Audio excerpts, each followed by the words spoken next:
And Joel, do you want to have him on now? It doesn't matter. Joel's on now, I guess. We're Cool. live, man. We are live. Hello, everybody. It's my fault we're 2 minutes late. This is the Win Daily Show. I am Michael Raziel. I got my man Sia Najad with me. I got my man Joel Sherrick with me. And it's a good day to be alive. And I'm going to be upfront and honest with everybody. There is a quadruple overtime game on. I'm going to be watching that on my phone while these dudes talk about golf. I might just take myself out of this at some point. But Sia, how are you doing today, buddy? Dude, I'm good. I am, I'm a little discouraged about college football news. We'll Yeah. see what happens with that. But I feel very comfortable that the NFL is going to be a thing. And the beauty of all of this, like back and forth with all of these sports, or at least most of them, is one thing we can almost guarantee. And Joel, I know you're just as happy as I am about this. In fact, you're more happy than I am about this. Is that golf has done everything right, and it's the perfect sport to carry on in a pandemic. And the cool thing about golf relative to the other sports, and literally every other sport, is that there's really no off season. I mean, technically, there's a portion of the calendar where there's not a lot going on, but frankly, even when that happens, you have like the Euro Tour, or you have those smaller fringe tournaments, like PGA tournaments, or when the real like pandemic was really hitting us hard, we even had the Outlaw Tour to do with DFS. So That was like fun.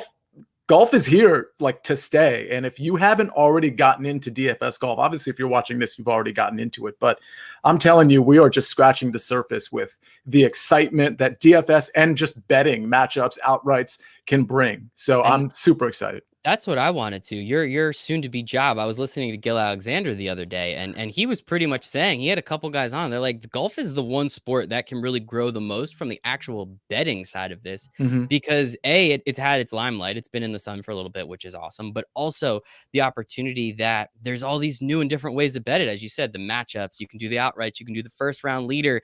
You could be like Joel, just play Sunday showdowns and win 20,000, 50,000, whatever amount of money you want to do. So it is it's interesting, man. It is a lot of fun to get to watch it and get to really watch through you guys too, because again, I grew up, I watched the four majors. That's essentially it. Now I'm getting juiced up for the Travelers, man. Like I'm getting ready. I'm getting excited for the Travelers. Of course, everybody knows that is the fifth major, of course, but just getting ready, getting excited for these things and just figuring out how we can do it. It has been a lot of fun. And Joel, how are you tonight, buddy? I mean, I just told everybody, but you took home another 20K. Shout out to the Win Daily team over here. How you doing, man?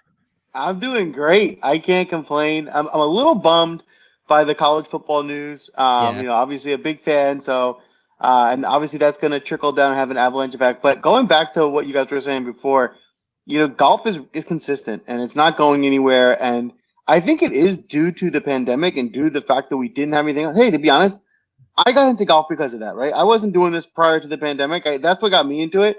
But you've seen it, and as you heard, like a lot of Tiger Woods was talking about how the betting has impacted golf and how there's been a big uptick since that. And even I've seen that, and it's cool. Outside of even DFS, like betting on golf is a bit of a lottery ticket. Where can you bet $100 and win 10,000? Like no other, you're not gonna do that on a football game. So that a lot of stuff is cool. It's different, and I think I like the fact that it's getting a lot of traction right now. Yeah, and it's well-deserved traffic too. I'm sorry, Sia. So a couple things to point out. So Joel hasn't been into PGA DFS until like it sounds like basically 3 or 4 months ago, which makes me feel really depressed because I've been doing it for like 3 or 4 years, and I'm like, listen, my picks are great, but like my bank account, I'll tell you what, Michael, you should know this. So in our chat, the Win Daily golf writers, which there's about 6 of us at this point, and I'll just name a few because I don't want to leave anybody out. But obviously Joel and I, and then Isaiah and Nick sometimes, but of course Steven, Antonio, and to my friend Patrick, of course.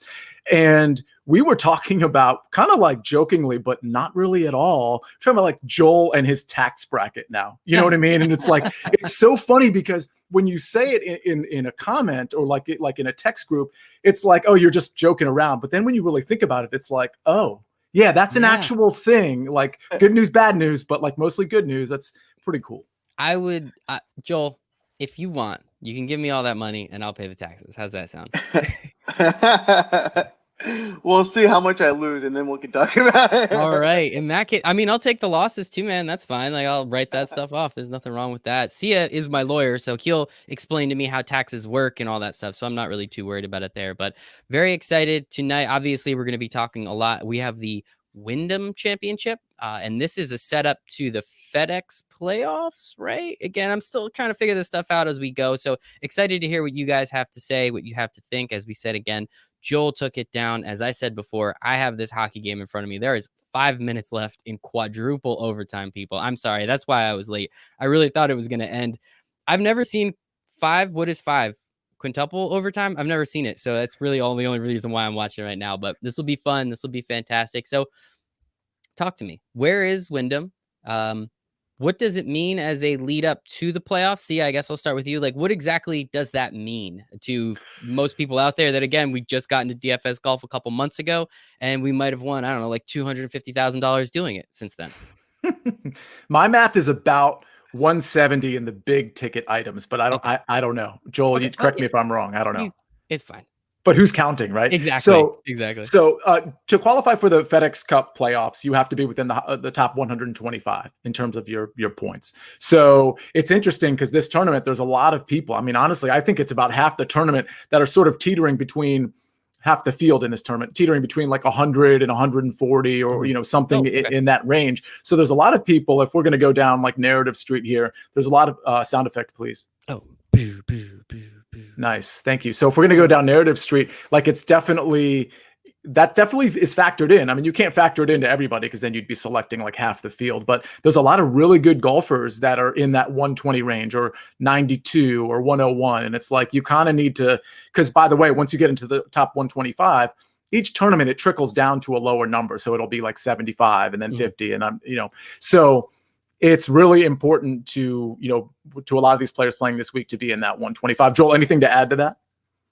Yeah, the big thing to note on that, and there's a lot of different like side stories, right? Nuances that you want to track when you're going to put some money on it, right? And that's one of them. It's like, who has some incentive, right? What guys this doesn't mean anything to, and what guys are like, if I need to get into a top 30 to make it into this next FedEx Cup. So that's one, and that's definitely something to look at. But listen, some guys who have incentive crumble, right? Sometimes the pressure gets them, they don't play as well. So nothing is be all end all. That doesn't mean if a guy's playing with incentive that you have to play him. It just means there is something extra, but that could mean that they play worse because of it. So there is that. The other things like in that same route that I like to track are like who's from North Carolina, right? Who's from this area that might be more used to this course. So one of the things I look up before I see where the tournament is like who's from this area? Who's a hometown guy that's gonna want to be playing and want to win on their home course? So there's different small things like that you probably just want to look into and maybe just use that as you're starting to pick guys. Exactly. That is not going to be the end all be all, as you said. But if I'm not mistaken, Northern California guy just took home the PGA Championship. Shout out Colin Morikawa, who, if I'm not mistaken, we had an outright on. And he was heavily in both of your and Sia's lineups. Was he in your lineup, that 120K, Joel? If there was only some podcast that came out on Wednesday night that told everyone he was a Northern California guy and you should play him in your lineup. Now we know. Now we're coming out on Tuesday night, so there's literally no excuse that nobody will not see this information, which I think is pretty important. So one last point about that, just out of curiosity, for Sia, I guess you might know a little bit more. How much can you actually move during one of these tournaments? As you said, some of these guys are at 140. Like, is 150, is that like, moving up 25 spots? Is that ludicrous, or is that no fringe positive? Like explain that. No, it's absolutely realistic. Anybody that's near that 125 number like has a shot. Obviously, the higher up you finish, the more points you're going to get. Every tournament has a different designation in terms of how many points you can get in that tournament, depending on what place you finish. But yeah, almost everybody near that number is in play to be in the top 125. Okay, so that's a fun narrative. And then Joel, we'll go back to your narrative. I guess we'll touch upon it, but who are some of those guys that are from this North Carolina area, out of curiosity? There's one guy. There's two guys mainly that I've seen that I'm targeting. There's one guy that's really popping off my radar, and it's Harold Varner. If you remember hold on, wait for it. HV3, which reminds me of you say it, Sia. You deserve it. RG3. How come you haven't contacted us yet? At RG3 Foundation. We have so much money to contribute. It's Let's insane. go. Joel's going to contribute. Jesus. All right. Yeah. Sorry. We got RG3 in. We're good. Keep going, Joel. Thanks for that. You didn't even do that on purpose. So I really do appreciate it. 10 minutes. Go ahead. So Harold Varner the third. Well, if you remember the first tournament back from quarantine, he came off to a hot start. He had the lead in the first 2 days. Everyone was talking about this up and coming, even though he's not really up and coming. He's been around, but everyone was talking about this up and coming guy, Harold Varner. And then he kind of disappeared a little bit. He didn't really do much since then. He has been playing poorly. He showed well last week. And this is his hometown. He considers it his hometown. If you look into actuality, he's really about 90 minutes away, but he calls it his hometown. It means something to him. So I think there's a little extra motivation for him there. I like that. See, narratives, man. And Joel, correct me if I'm wrong, but thank you, by the way. Webb Simpson has a home on this course, right? And not only that, but his daughter is named after the tournament. His daughter is named Wyndham. Yeah. Holy crap. Yeah, okay. I mean, that's the narrative I'm looking for. What? How do we forget about that? Well, we didn't forget about it. That, to be honest with you, that's like every podcast this week has like literally led with that narrative. So it's kind of like everybody kind of knows it. The HV3 thing, though, people don't necessarily know that. So and everybody should know that RG3 should be coming on the show for the $9,000 that he was promised. I'm sorry, Joe. It looked like you were going to say something. Well, I was just saying, see, is right. Everyone's been talking about Webb Simpson this week. He's named his daughter. He loves this tournament. He talks about it as one of his favorite tournaments. He's also, I mean, if you don't count Brooks Koepka, who's in just a very confusing form because sometimes he's great and sometimes he's terrible, he's by far probably the best golfer in the field. So if you combine those two things, looking at my lineups, I'm going to have a ton of Webb. I mean, it's hard to get away from him this week. Yeah, and honestly, that's a really good way to break the ice for this range because just so you know, I mean, we have all the narratives, but like, how about the results? So in the last look, I'm looking at his last 5 tournaments here: second, third, 72nd, 6th. That's how he's done the last 5 years. So I mean, this guy's like a top 5 machine on this course, and frankly, this isn't exactly an elite field, so he shouldn't have too much trouble cracking that top 10, let alone the top 5. I mean, obviously, if you're picking him and he's the second, highest priced guy, you want him to win, obviously, but like this guy is really cooking. I mean, obviously his ownership is going to be higher than probably we've ever seen, at least like post restart. It's already, from what I'm seeing, and Steven's article comes out tomorrow with like verifying all these percentages, but from what I'm seeing, it's about like 34-35% already, which is crazy high. But it's kind of one of those things. You don't have to have all your lineups with Webb Simpson, but if you don't have some shares of Webb Simpson, I mean, you're kind of giving up some points here. Sounds like cash games, it's a lock. GPPs, it's you got to eat that chalk, right? There's bad chalk, there's good chalk. You might as well eat that chalk. I'm sorry, Joel. The other thing to think about too, when think about these golf lineups and guys that are chalk, especially at the top salary, is like you were saying, see, he doesn't need to win the tournament, right? The only reason him not win the tournament would hurt you is if one of the other top 4 salary players wins the tournament, right? He finishes in second or third and a mid-tier guy wins the tournament, you still need him, right? Because if you have the mid-tier guy and him, you're going to win. So for the most part, you can still get him getting in the top 5 is enough for you to win big money, as long as it's not one of the other top 2 or 3 guys that wins the tournament. Yeah. And that makes sense. And again, the the as you said, the field isn't as strong. Let's talk about that 10K and up range. Talked a little bit about Webb. We got Brooks Simpson. Whoa. Oh, man. All right. The most arrogant guy and the most humble guy combined into one. Yeah, right. That's like a great TV sitcom. Take it from here, see ya. So listen, we have 5 guys that are 10K or above. And Joel, after I go, I'm just going to kick it to you like we did last week. I'll tell you what, in my initial write-up, I just had Webb Simpson here. And then I started to look at the ownership percentages, and I saw Brooks Koepka was only about like around 10%. And frankly, I don't think that's going to go up too much. And then it got me thinking, like, most people think, well, why is Brooks even playing this tournament? He only like wants to be in majors, and FedEx Cup playoffs are coming and all this stuff. Well, he's 92nd in the FedEx Cup standing. So that is a pretty low number that he might want to improve upon. And I actually think that's why, because I don't really understand why he's playing this week. Joel, maybe you have some more insight, but the fact that he's really low on the standings in terms of the rankings, I think he's here for like a very good reason to really like rise in the rankings. And so for a guy that's that good and that was playing really well for 3 days, by the way, so, recency bias, we see what we remember what we last saw, but for 3 days, he was really on point. So at 10% ownership, I'm certainly going to have some shares of Brooks, but I like Webb the best. The other 3 guys, personally, I'm not going to be on. That's Patrick Reed, Tommy Fleetwood, Paul Casey. I probably like Patrick Reed the best out of those personally, but I don't hate any of those guys. I just have to take a stand on a couple of these guys, and it's going to be Webb and then Brooks. Joel, what do you got? What do you got? Yeah, for a tournament for GPP, I think that's a great narrative for Brooks because he still is a great, unbelievable golfer. So for getting him at under 10% owned, there's some value there. I think there is something to that other narrative you're saying with, he wants to maybe rise a little bit. 90's a little bit low. There's, some motivation. But at the end of the day, it's not a major. And we've seen him he's mediocre in non-majors. And for that price tag, it's hard to play somebody mediocre. I don't have too much Brooks. But look, that's where you could be the genius when he does come through and he's only 10% owned, and that's where you're catching your money. So I do like it as a contrarian play. Like I said already, I'm all over Webb. I'm going to be playing a lot of them. The other guy in this tier I like a lot is Reed. Reed's one of those guys that I think is just a top 15 golfer in the world.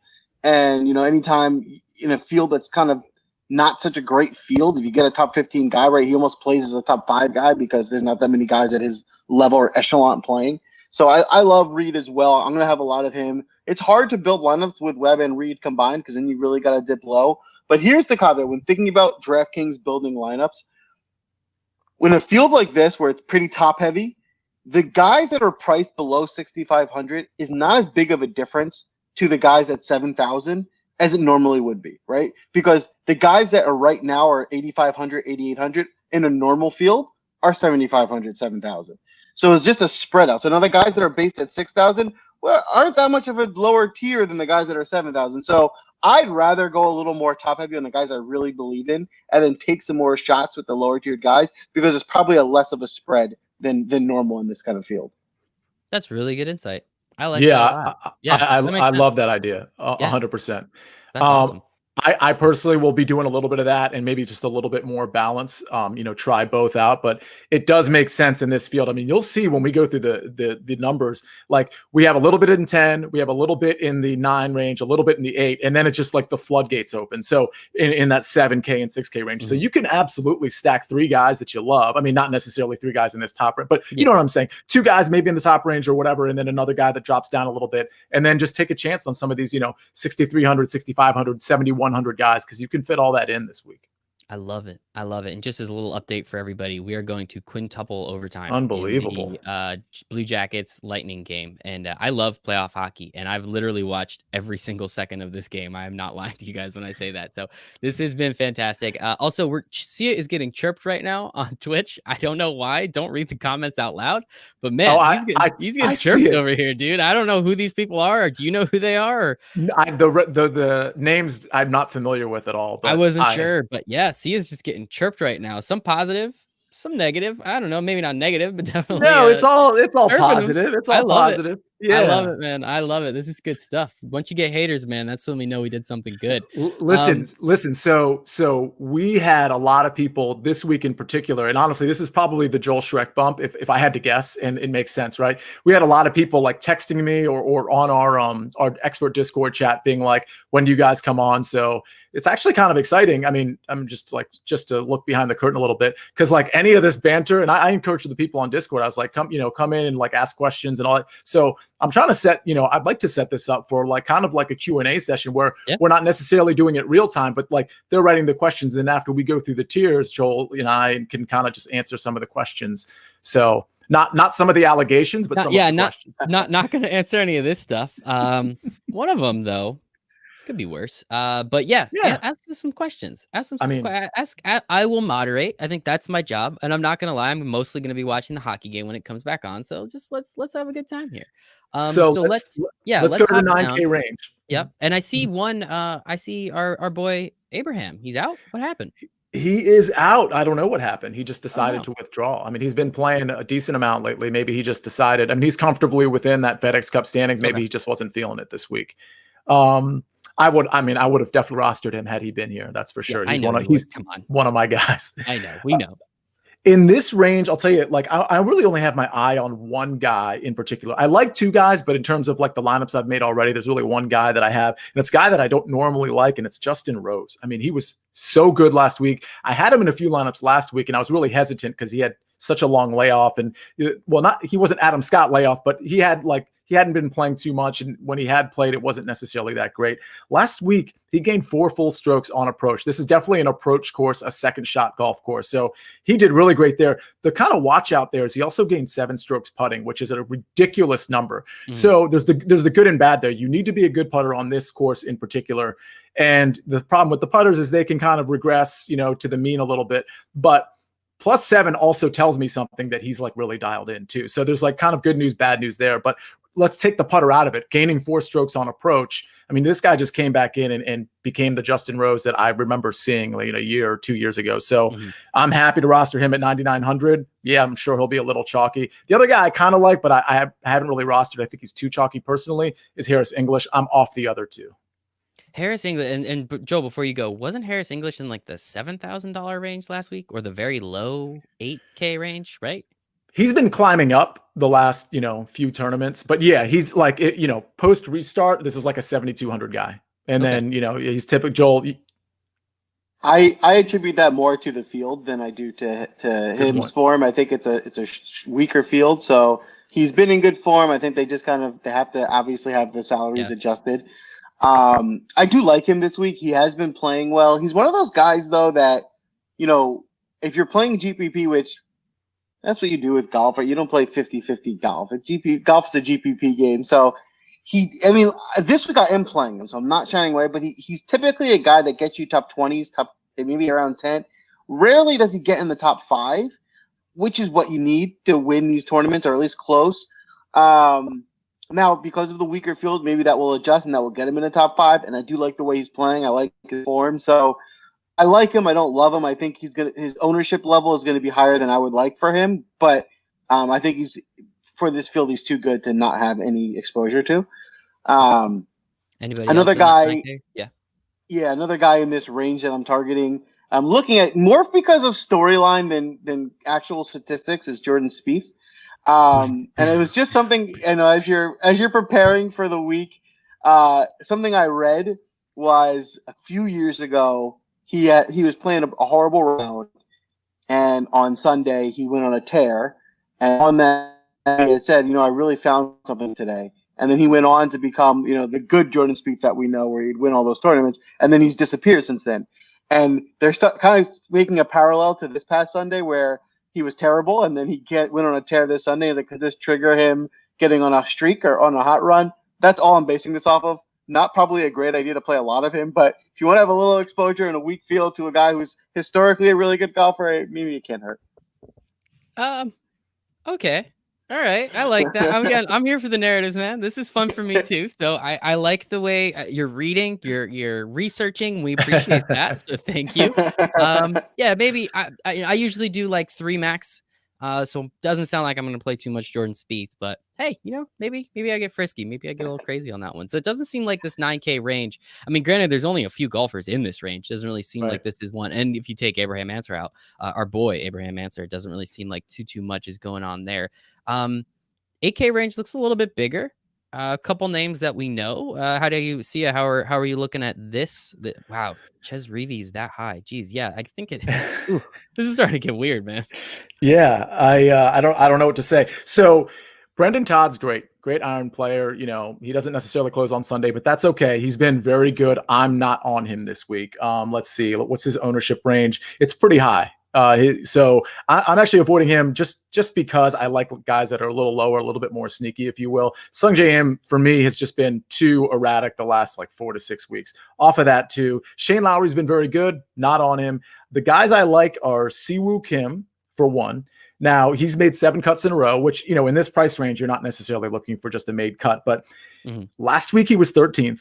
And last year, he was 5th here. And in 2016, he won here at the Wyndham. So he definitely is comfortable here, definitely has a track record. And I still feel like he's a name that's a little under the radar, a name that's not really taken very seriously. So I'm not saying you're going to pick up a ton of leverage here. I mean, he's still tracking in double digits, 12, 13%. But I just think he's really got good form and he's comfortable on this track. I like him. I'm actually off Sergio this week. I'm normally on him. He's starting to lose strokes on approach, which is, one of his good metrics. He's also bad with the putter. I think he's just in a funk. He's got some sort of yips with the putter.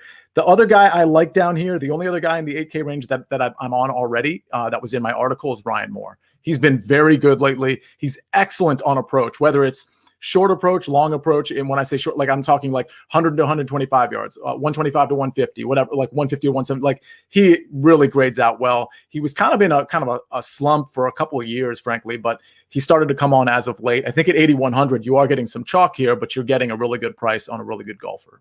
I love it. Joel, what do you got? So this range is probably my favorite range. I'm playing a lot of guys. There's a lot of guys that I'm going to be quick, so I won't give too much detail, but I'll tell you the guys in this range that I'm targeting. And the one caveat I'll give is when I looked up this course this week, I started doing my research. What I saw was one of the biggest factors that shows success on this course is driving accuracy. So I started looking up what golfers are the most accurate, and a lot of the guys in this range are popping. So the first is Brendan Todd. So I have to disagree with you on this one. See, I like Todd. I think he's underrated. He seems to be in every tournament, right? He has one really low round, and he's really accurate off the tee.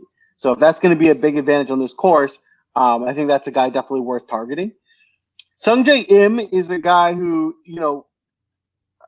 3 weeks ago was like in the top 5 in the FedEx point standings, right? So I'm not sure exactly where he stands now. I'm sure it's high. Now, it's also because he plays a lot of tournaments and he usually just does well. He doesn't get the top 10, but just having success in a lot of tournaments gets you there. But again, in a weaker field, a guy that's, high in the FedEx Cup standings, it's just a guy you probably want to have on your radar. Mm-hmm. As I keep going down, I really like Kevin Kisner. Kevin Kisner's a guy I've been playing a lot over the last course of the month, and he's been pretty hot.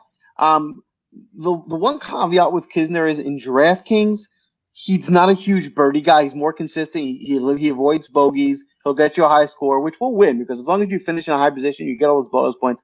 That's a winning score. But this is the type of course where you might maybe want to chase birdies more than you want to just chase a consistent guy. So I'm definitely going to have some exposure, maybe not a full slate of it, but I'm definitely going to be open. And then I'm 100% on board with Ryan Moore. He's one of my favorite plays this week. He's in really good form.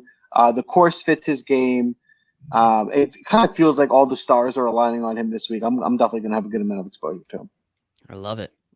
And that, again, that's the research, that the insight. What do we need on this course? We need really good driving accuracy. So what do? We figure out who has the best driving accuracy. I love that, Joel, and we appreciate the holiday use. So let's go down to the 7K range, which there we go. This is where all the golfers are. All right, this one might take a couple minutes. Talk to me, Sia. Who are we liking? I guess, do you want to do like the top half of the? Yeah, I'll go through. So kind of flip. Yeah. I'll go through 7,500. And by the way, Sungjae Im, I'm looking at the FedEx Cup standings. So he's 5th, which is really high, like you said, Joel. But what's crazy is who he's ahead of. So just to name a few names that he's ahead of: John Rahm, who's 10th, Brendan Todd, who feels like he's dominating every other tournament, at least until like Sunday afternoon. Roy McIlroy, he's ahead of Daniel Berger and Patrick Reed. Patrick Reed, not too much of a surprise, but Berger, I know he hasn't played a ton, but I'm still surprised by that as much as he's winning. So, I mean, you're right. Sungjae Im has certainly shown it. He just hasn't shown it lately, but that's okay. Mm-hmm. Like Joel told us last week, you kind of have to anticipate the rise. If you're not anticipating and you're just reacting, then you're average and you're not going to win a lot of money in DFS. So I get the call. I mean, I'm going to have to, just like I did with Scheffler, where I had 0% shares. This was kind of going on Twitter with Jeff McGrath, who A, is a fan of the show, and B, you and I, mostly you, won a lot of money last week, and he's not even a big DFS player. Anyway, I think it was 7x his entry fee. But the point is he added Scheffler to his lineups and Joel Damon. I added Scheffler to my lineups after our live stream, and that helped us both quite a bit. And so see, we're all helping each other make money. I think that's the nice part too. Oh, that's sweet. Isn't it? Yeah, Michael, that's really if sweet. only we could give it to RG3. The RG3 Foundation, just to be. Oh, yeah. Because RG3 is probably watching and he's like, why do I need your money? I have like Adidas contracts and stuff. So, the RG3 Foundation, thousands of dollars. Thousands of dollars, yes. All right, speaking of thousands, the 7,900 range. Okay, so Dylan Fratelli is at the top of this. So if you guys recall, he was my secret weapon last week. And for those who don't know, the secret weapon is a guy that's sub 5% and is in the 6K range and is not in any of our write-ups, any of the Win Daily write-ups. I just figured it out. I released it on Discord Wednesday afternoon. And honestly, it's hit pretty much every time. There was one tournament where I had Tyler Duncan. It was the no-cut event. And he didn't do great, but he certainly did better than what his 6,200 price was. But honestly, every other secret, I feel like I'm going to crash and burn this week because every other secret weapon has been kind of dominant.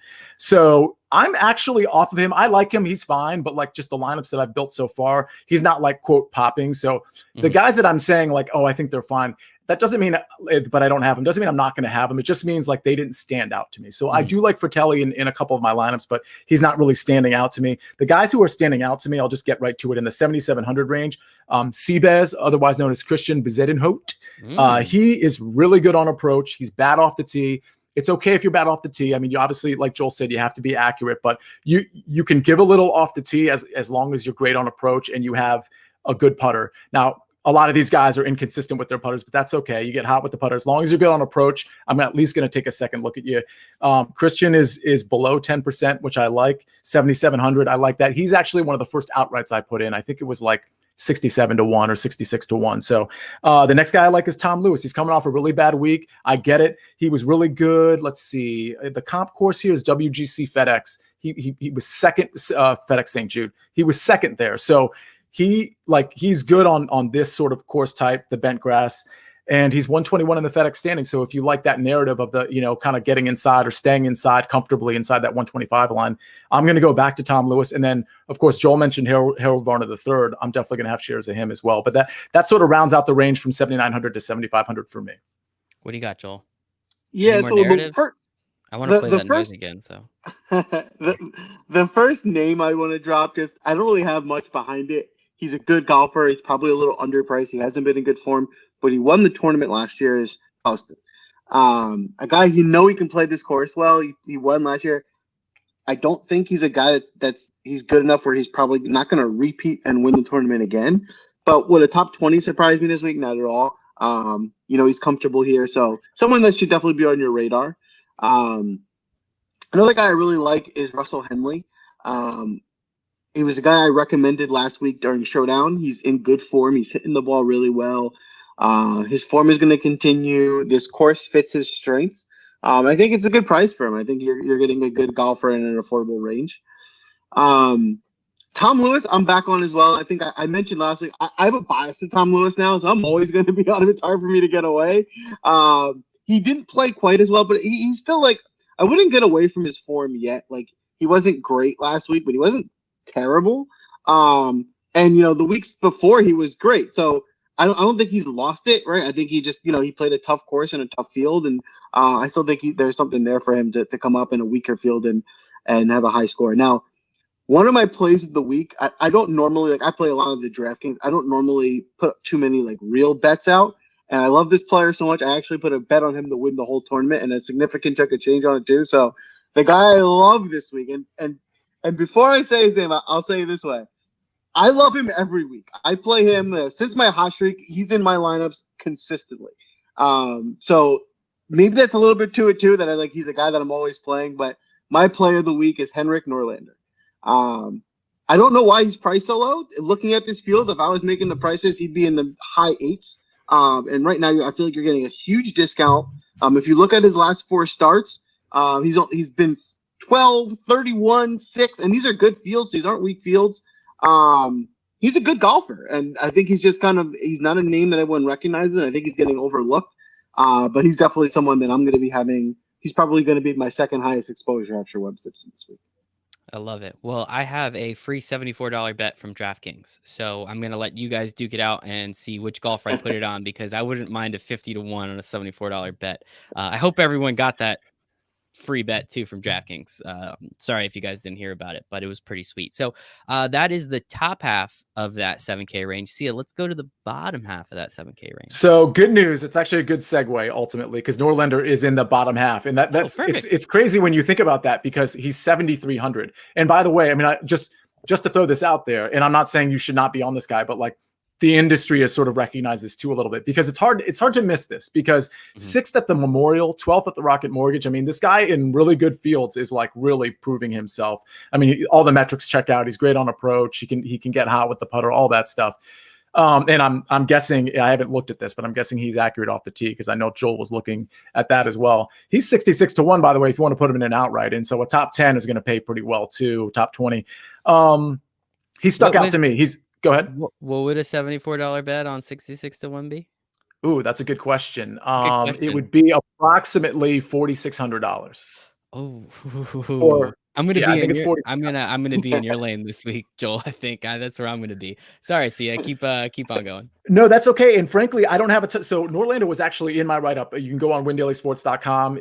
My quote initial picks, which is usually the first article that comes out with Win Daily, and then there's a series of articles that come out from the other writers, tonight, tomorrow, and whatnot. Actually, I should say Patrick's article is the first one to range, and then usually it's my picks, and then everybody else has some picks too. We're all in Discord, by the way. So if you're listening and you're not part of Win Daily, sign up, because you get into Discord and we have these discussions that we're having out loud. We type them out in Discord. The difference is, instead of 8:30 to 9:30, it's like all day, every day, Tuesday and Wednesday, and every night. So FYI.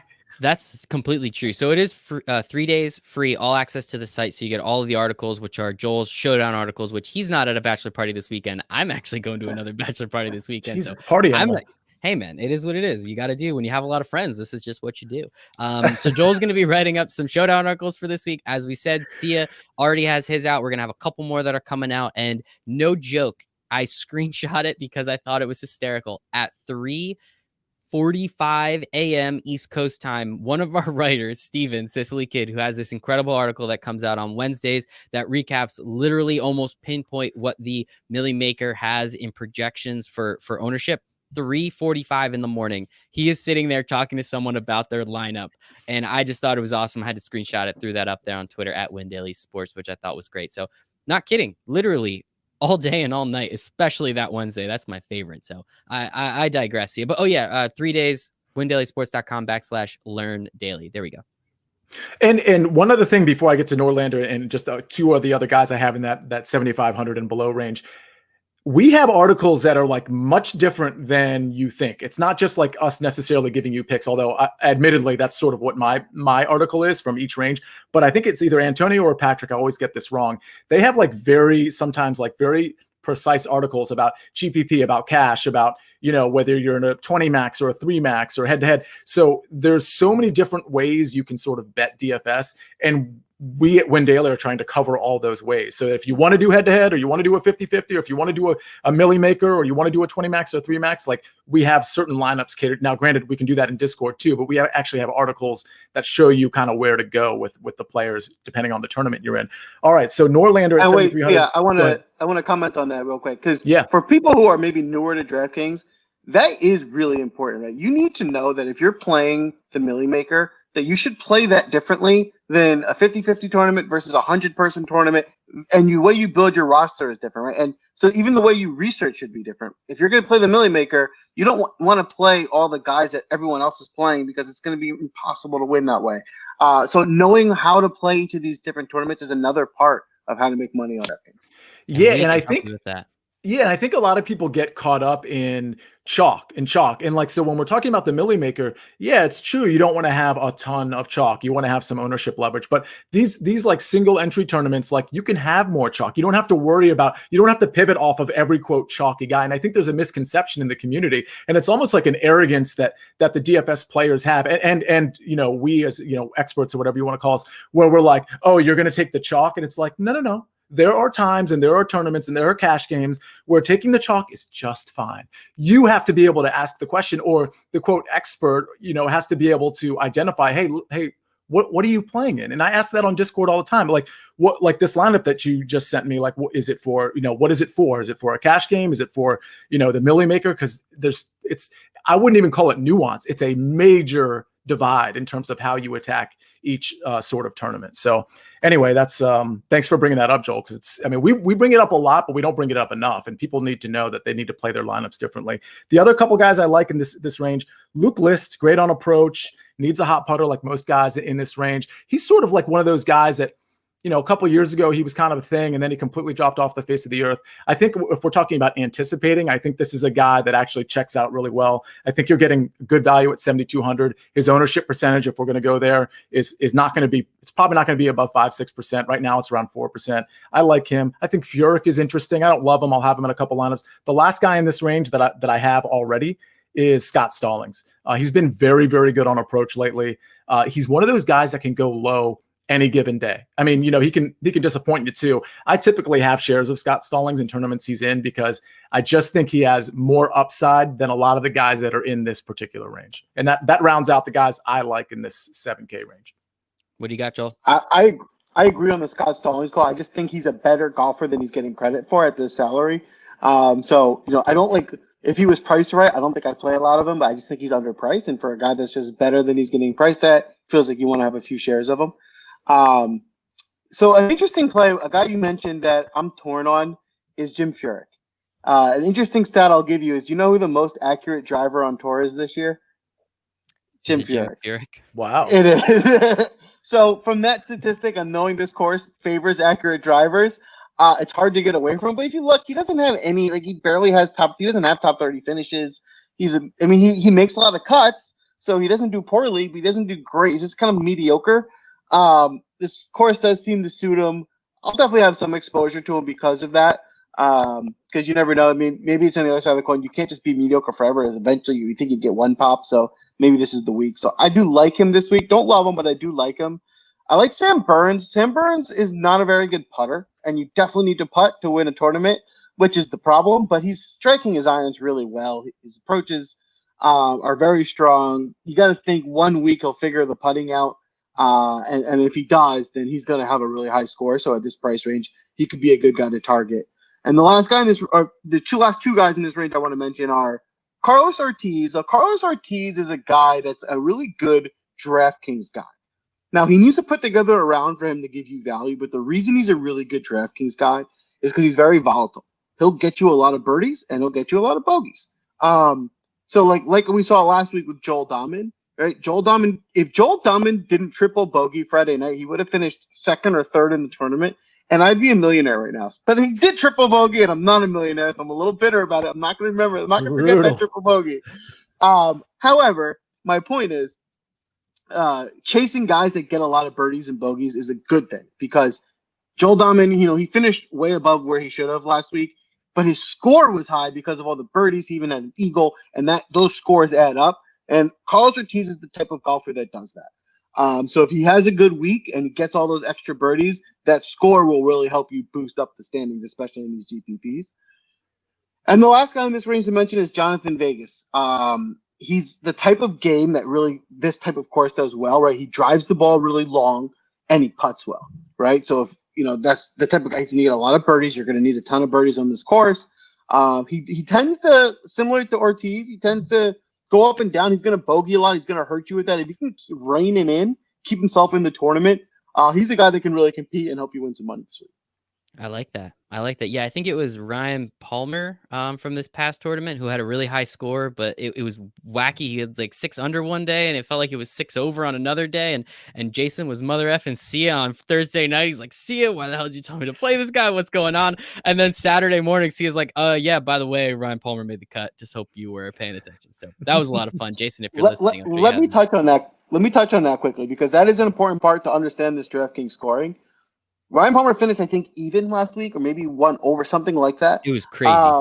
He didn't have like a great week, right? But he was going way over and way under. So his score was probably the equivalent of guys that were like 5 under or maybe better, right? So that's okay, right? Chase those guys. It's okay. You don't need to be the top 5. If you have more birdies, you'll get the higher score, and that's how you win on DraftKings. I love it. And it's true because, yeah, his score was wacky. It was just so weird and wacky. I thought he wasn't going to make the cut. He made the cut the next day, went out and shot 6 under. And then Sunday, I think he went out and felt like, again, he shot 6 over. But he had all those birdies, as you said. I think he had a couple. He might have had an eagle and a couple doubles. It was ugly, but got me a bunch of points. I won a couple dollars, so can't complain. I'm happy about it. Not quite as many as you, Joel. But this week, when I put that free $74 bet on, I wrote it down, Norlander. Not going to be angry about it. And just as an update out there for everybody, this is probably one of the worst shows I've ever done. But we are about 8 minutes into quintuple overtime. So I apologize if everybody wanted to hear my voice more or just hear that I was slightly engaged. No, I think they're okay. I am not. Yeah, I thank God Joel's here because if not, this Joel would have been terrible. But we're down to the 6K range now. Got to scroll a lot, which means we're getting close to that secret weapon. We're not going to give it to you here. Don't worry. You got to hop into the Discord again, windailysports.com/learn daily. 3 days free for everything. That includes the Discord where Joel and Sia hang out. So yeah, talk to me a little bit. We're at the 6,900 range. Couple dudes here, a couple names we remember, and some guys I have never heard of before. So I'll tell you what, I'm pretty sure my secret weapon is right on the page I'm looking at right now. So I'm just going to pass right over it. Discord tomorrow night or probably tomorrow afternoon. We'll talk about that with the community. But there's like a few guys that I like. Okay. And like you might expect, they're great second shot golf guys, great on approach, inconsistent putters, but have a tendency to get hot with their putter, maybe have a nice course history. I'm actually really curious about what Joel thinks of some of these guys. And then Joel, you can kind of, add on, the guys in this range you like. So, and I do have a question about one guy that I don't like, but maybe Joel could convince me because I think he's probably a popular name in this range. I like Bryce Garnett a lot. This is another guy that's good on approach. He's been actually like pretty good this season since the restart, I should say. He's just one of those guys that it's not a name that pops for anybody, but at 6,700, I really like Bryce Garnett as a play. Chesson Hadley, I'm not really sure about. He typically is good on approach. He just really hasn't been that good in the last 2 months. And it's frustrating because he's a guy that I've actually been picking, kind of in this range. And it's funny that he's priced like this because I think just 3 tournaments ago, in a much deeper field, I'm pretty sure he was like 6,900 or 7,100. So it kind of shows you the fall from grace. This is a much weaker field, and he's priced down. A couple guys I like really down in that range. Tyler Duncan, he's a cut maker. He's solid. Steven's a big fan of Tyler Duncan. And a guy that I think is pretty sneaky, that's 6,400, who is hilarious off the tee, like awful, but really good on approach. And, again, putter is the putter, is Matthew Naismith. I think actually he's kind of a steal at 6,400. Listen, at 6,400, it's still the punt range, but Naismith has flashed in the past. And if he doesn't have to gain a lot of strokes off the tee, I think he's a guy that can make a cut and do some damage, get you some DraftKings points. And Joel, before we go to you, I want to remind everyone of the point you made before. Some of these guys in this like high 6K range, they would be 7,500 in other tournaments if the field was a little bit deeper and we, saw some more of the household names, I guess. So I think, again, that's a really good point to make when we were saying before, you could take a Webb Simpson and a Brooks Koepka if you want to get crazier, but Webb Simpson and a Patrick Reed.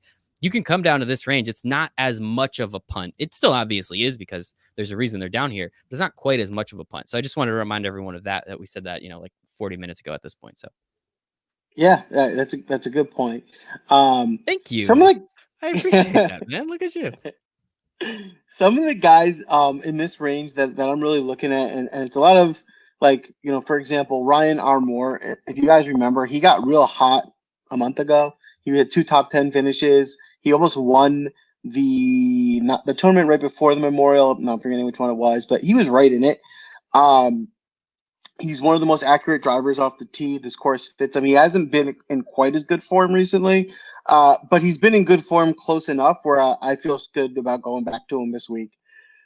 Troy Merritt's another guy who, again, this is why, and I've said this last week, this is why I say, if you're going to be putting a lot of dollars or shekels into these tournaments, it's a big advantage to be playing every week and seeing what's going on, right? So Merritt's, for an example, is a guy, why I say that, because if you notice with Merritt, he's a guy that is often in like the top 20 early in the tournament, and then maybe he'll have a bad day 3 and kind of fall out of it, but he's always there. And it's like, looking at a guy like that, that he's a couple holes away from really competing. And like, that's different than guys that are just constantly shooting 70, right? And so that's the type of guy that I'm going to go after, because a guy that I know has the capabilities of getting up there. So I really like Merritt this week. I think he's a value play at this range. Another guy a lot of people are writing about, just I'm reading this week, is Keith Mitchell. He's in good form. He's a birdie getter, so he can get after it. He'll go after some eagles. He's aggressive, which is good, is what you need for DraftKings and getting these scores. Someone that I would have an eye on. That's one I have a ton of exposure to, but definitely someone I'm fitting into my lineups. And the last name I want to throw out in this kind of high 6,500 range, and this is I laugh when I say this guy's name because it's kind of like he seems like he should be a cartoon character. He's just like funny. This is his name, and he's pretty good. His name is Sheamus Power. I'm not sure if you're familiar with him. Oh, Of course. He feels like he's a WWE wrestler, right? His name is Sheamus Power. Like, of course, he kills the ball off the tee. His last name is Power. Like, of course, that's his name, and that's what he does. But he's actually pretty good. He's been playing well recently. He's got some high scores, and he's another one of those guys that I just feel like he should be closer to 7,000. And at this price point, if you want to try and couple up Reed and Simpson, throw him in the mix, and he gets you in the top 10 or 15, then you can that can really get you in the money. I love that. Yeah, Sia had me place a bet on Seamus for the Barracuda a couple weeks ago, if I'm not mistaken, right? It didn't quite cash, but I think I put legitimately $2 on it at like 55 to 1 or 75 to 1 or something. So one of these days, man, I'm going to get that free $74 bet. Norlander is going to be my guy, and I'm going to make $4,600. I'm counting the money already. What do you guys want? I'll buy you each presents. That is awesome. The one thing I do want to touch upon, Sia, who was the guy that you didn't like so much that you wanted Joel to convince you? Kyle Stanley, you have any thoughts there? Because, he's been so good on approach in the past. And, I checked his last few tournaments. He's not really flashing to me, just recently. I mean, do you have any thought? Is he going to be in any of your lineups? Let's start there. So it's an interesting question. He's definitely going to be in my lineups. The reason that I like him this week is because he's 4th on the tour in driving accuracy. So he's a course fit, and that's the main reason I like him. His form is, the way I would categorize it, is above average for him, right? He's playing a little bit better than he normally would. So I like playing a guy in good form. He's an accurate driver, which plays well here. And at 6,800, if I can find 2 positives on a guy that's that cheap, then it's someone that's got to be in my lineup. So for that reason, I like him. I don't love him, right? It's not someone I'm like, you have to play Kyle Stanley. Not like that. But, a guy at $6,800 that I can find 2 positives on, I'm going to have some exposure to. Love it. And Love that it. was the DFS portion. A little bit longer than expected, but I think we had some fun with it. I also didn't really manage it that well. Again, we are about 10 minutes into quadruple overtime. Both of these teams look dead inside, which I am loving. It already got to the point, anybody, if you're listening real time, the game that was supposed to start at 6 o'clock today, the Hurricanes and Bruins, is now at 11 a.m. tomorrow. And Amazing. The Lightning just won. The Lightning just won in quintuple overtime. That is incredible. 9:33 left. Jesus, Mary, and Joseph. Oh, man. Just a little reaction for everybody. The Columbus Blue Jackets honestly look dead inside right now. That is so sad, but so good. So good. So that is my minute on hockey. I'm back, guys. Do you guys want to do another hour? Because I'm totally back. Let's go. Can I just say, and I probably should just let this go, but when that goal happened, the first thing that came to mind to say was hot off the press when you announced, which is like such an archaic phrase. Like, see the look you just gave me? You've never heard it before. Like, that's what people said in like the 20s. But I was going to say, it was like in like Mickey Mouse's Christmas Carol is where I think I might have heard hot off the press the last time. So I'm a little disappointed in myself that I didn't have like a better catchphrase to say. You're good. I think I'll be doing it. Let's talk about RG3 some more. Then we'll be fine. So while Joel is still with us, because I do want to go over outrights in first round leaders and just see if any of these he's like, oh yeah, I like that. So I picked like a handful of first round leaders. So I'm gonna shorten the winner list. So I'm only gonna have 2 outright winners to give you. And you know I usually bet mid round anyway on the winners in terms of live bets, which is why I won money on Morikawa this week. So two winners. Let's just start there. I'm going to take Henrik Norlander because Joel is taking him. He's 66 to 1. And I'm going to take Luke List at 100 to 1. And I'm going to add, I got to look up his odds. I'm going to add Harold Varner at 70 to 1. Those are my 3 outrights. And Joel, just so you know, I don't, when I pick these outrights, pre-flop, trademark Gil Alexander at Beating the Book. When I do that, I don't pick 30 to 1 or lower. I always go kind of like long shot-ish. Any of those guys jump out at you other than Norlander? You like Luke List at 100 to 1 or Varner at 70? So I like that you guys brought me into this segment. However, I gotta cover my own butt. I wasn't prepared, so I don't have the lines ready when I get these plays. However, one play I really obviously like is Norlander. I already talked about that. But the other play that I really like is Varner, but first round. So if you look, he has a lot of really good first round scores. He comes out hot. Again, like I said, this is his home course. He's got familiarity with it. He won't be nervous playing this course like other guys like their first round. They want to get a lay of the land. He's going to come out firing. I love the first round leader for Varner because I think the stars kind of align for him this week for that. So I haven't yet, but I probably will put a nice bet on that as well. For him to come out to lead, because it's also the most fun thing to bet on is the first. Let's win some money on day one and go into the weekend. Another one I like. It's a safer bet. It's not something like I normally when betting on golf. I'm like you see, like give me the long shots. Let me find something I can hit on. I'm not going to put a lot of money on it. Maybe I can win big, right? But one I think if you can basically get even money, I think it's minus 125 on Simpson to finish in the top 20. I can't see him not finishing in the top 20. In this field, it's like there's maybe 5 guys that even can be said in the same sentence as him. And so like I don't unless he somehow blows up and doesn't make the cut, I just think it's a lock. So I'm putting a sizable wager on Simpson to get in the top 20 as like it's more fun to bet on top 5 or top 10 because you get the odds, but I like winning. And I think top 20 is like, even if something bad happens on a call, I can't see him falling out of the top 20. So that's where I'm going to put a nice hammer on that one. And hopefully come out of this weekend with some money in the plus. So yeah, I just help me again with that math. Luke List at 100 to 1. What is a $74 bet on that? It's a lot of money. Also, woo, let's go. You guys convinced me. Luke List at 100 to 1. Let's go, everybody. Love it. Keep going. What do you got? So first round leader, I actually had, as we were doing the show, I had Varner written down. He's 66 to 1. So I love that for all the reasons you gave. And the other guys I like is first round lead. Oh, by the way, I have an outright already at the beginning of the show on Christian Bizet-Newt. So that's 66 to 1. I already have that. So add that to the Norlander and Luke List outrights as far as long shots. And first round leader, Ryan Moore, 55 to 1. Tom Lewis, 66 to 1. Harold Varner, 66 to 1. Kyle Stanley at 80 to 1. And Jonathan Vegas at 90 to 1. Those are your first round leaders. Love it. I really like the Vegas one. I'm going to get on that as well. Nice. You convinced me. You said it. So I'm in. Let's go. Joel's kind of playing with some funny money right now, I think. So I think, what the hell? Why not? We're gonna be here. We might as well have some fun. So yeah, Joel, you put like $740 on all these bets that I'm putting 74 on, and we can take it to the bank. This has been a lot of fun. Again, a little longer than normal, but that's 100% on me because I did a terrible job moderating because I was watching a hockey game the entire time, which was incredible for anybody that didn't watch it. I apologize. Playoff hockey, there's literally nothing like it. But we do, Joel, you said you like college football. So if you want to stick around, you're more than welcome. We kind of have to touch upon that for a second because C and I always have to talk about football in some capacity. We already got the RG3 thing in. So Mr. G3, if you're listening, $9,000 to the RG3 Foundation, $4,500 from me, Sia, and Jason.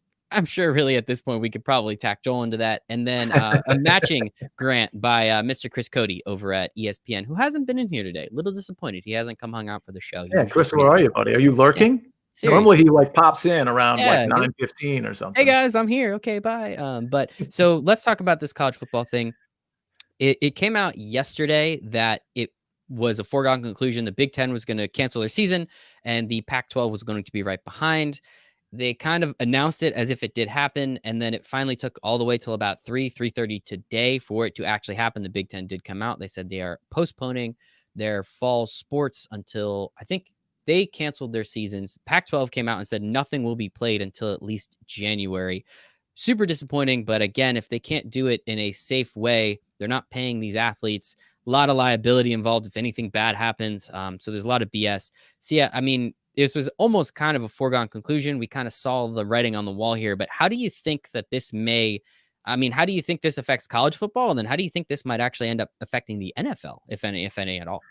Yeah, I don't really think it affects the NFL outside of, logistical nightmares with the NFL draft next year and things of that nature. And the player pool to pick from. But the question of how it affects college football to me is almost secondary because it affects so much more than college football. So one thing we really need to consider is a lot of people are going to say to themselves, well, it's just football. It's just a game. By the way, that's true. But the people who live in that town, that small town where that college football is played, the people who sell concessions at the stadium, there are so many people, restaurant owners post game that are getting all of this revenue. There are so many people that are affected. It's sort of like a domino ripple effect that really goes out way broader than people think. So I'm not saying anybody did the wrong or the right thing. I mean, obviously this is a really tough situation and people are going to err on the side of caution. And that, by the way, totally makes sense. But when you reduce it to, oh, they can just postpone college football, don't worry about that. It's just a game. You have to understand that you are looking at it from such a narrow viewpoint. Mm-hmm. You are not appreciating the fact that there are these people that are living paycheck to paycheck, if not small debt to bigger debt as each week goes by or each pay period goes by. So those people are really affected too. So when you're kind of evaluating all this, please include those people because they are just as affected, if not more than the actual college football players themselves, who, by the way, aren't going to get a chance to showcase themselves like a guy like Joe Burrow did. Joe Burrow wouldn't be on anybody's radar if he didn't have this one great season at LSU. FYI, that's a point I stole from Talk Radio earlier today. It's not one I just created, so I want to get that out of the way. But it's really true, whether it's Joe Burrow or somebody else. A lot of these guys aren't going to get that NFL opportunity because nobody will have ever seen them before.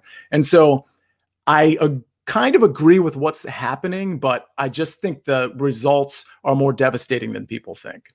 It's super disappointing. Joel, I'll get to you in just 1 second. I just want to, talk to Sia's point. I mean, as you said, yes, the Joe Burrow effect is 100% real. So if you did steal that from Gil, let's tag him and let him know that you were listening to his show today. But it was either Gil or Colin Cowherd. I can't remember which one. Hopefully I wish I could give Gil credit for that. It's usually Gil, yeah, so it's probably Gil. Hopefully it was Gil. But no, I mean, you are 100% true. The only thing I would say to that is nobody was probably going to be allowed into those bars or restaurants anyway, which is already a huge detriment, and it already sucks, and it's already going to affect. And then we're seeing places like Nebraska that are pretty much giving the middle finger to the Big Ten and saying, hey, SEC, like, we'll come play with you guys for a season. Like, it's totally fine. So I'm really curious about that. But Joel, what do you think about the situation? It sucks, but we're here. Yeah, it sucks. I think you're 100% right. It extends way further than just the football players and things like that. I think the point Sia made is spot on with it affects the individuals, right? There's guys who, like, listen, you don't forget, these are 19, 20-year-olds, right? Think how much you've developed and changed from an 18-year-old to a 19-year-old, like Joe Burrow did, right? He matured and became an NFL player. He wasn't one at 19. There's guys that will now maybe could have become NFL players that will never get that opportunity because they never had a chance to showcase that.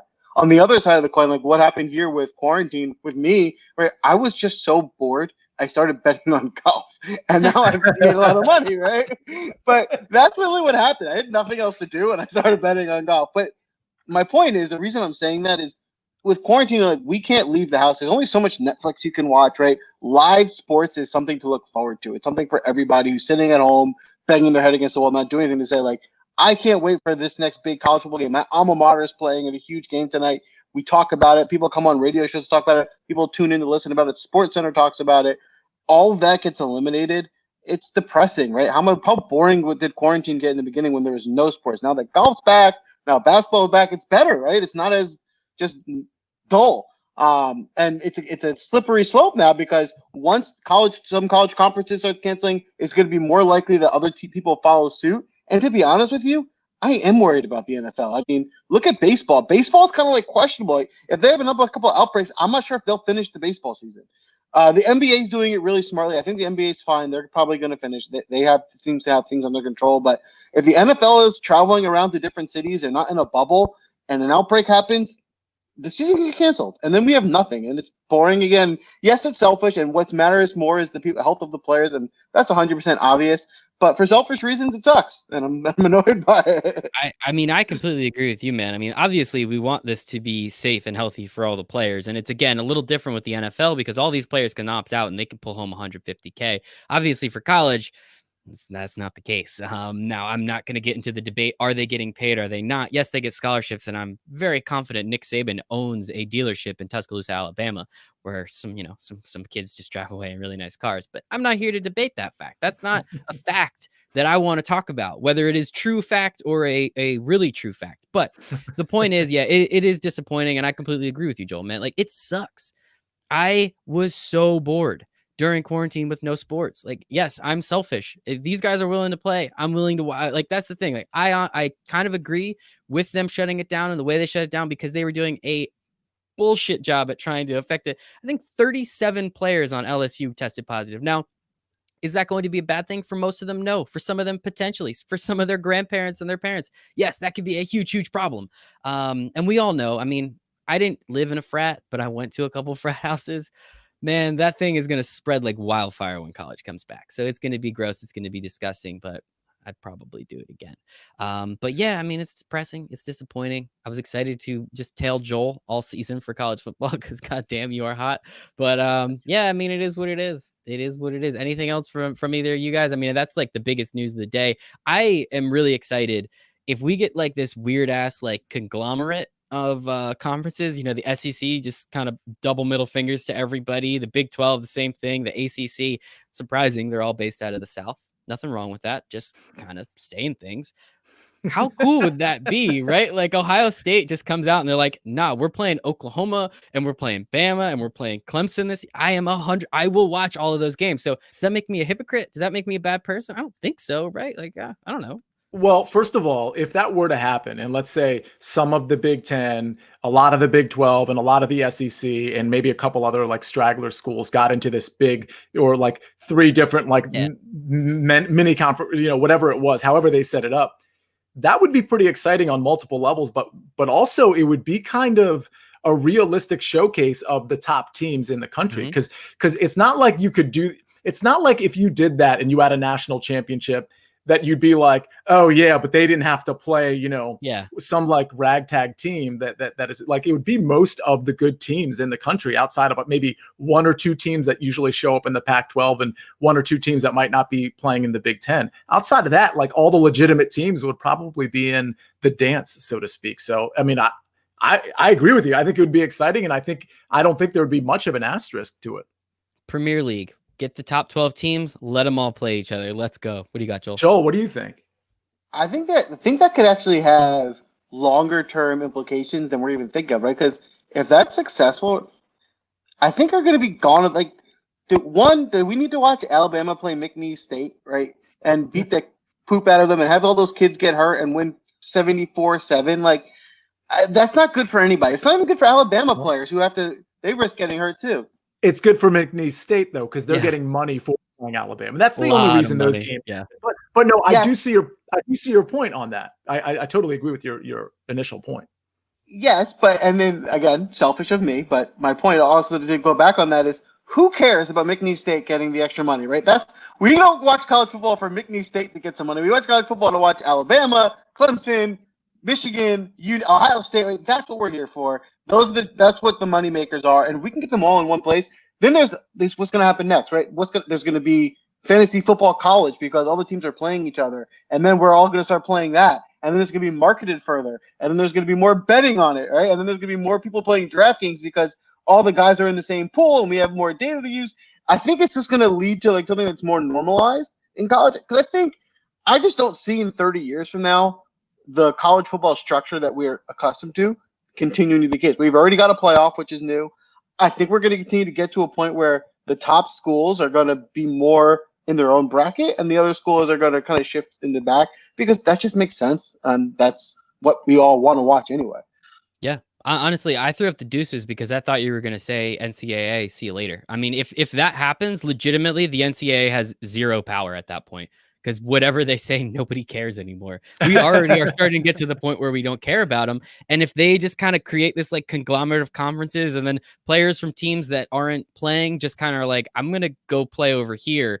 And the NCAA is like, no, you can't. And Alabama's like, no, they're just going to come play. Like, the NCAA will have zero freaking power. It's ridiculous. Well, if you've noticed, so the NCAA has been very harsh on like, we're never allow players to get paid. And they've loosened that recently, and I think it's that because of that reason. It's like, 100%. Well, we either loosen on those terms, or we're going to start losing teams and players and revenue. And they realize that they have a monopoly, they're making all this money, and eventually it's going to give, and that's why they're allowing them to now get some money on advertisements. But that's going to continue to shift, because somebody, like you said, Michael, is going to come in and have an alternative option, and when that option arises, the NCAA has no power anymore. No power. Awesome.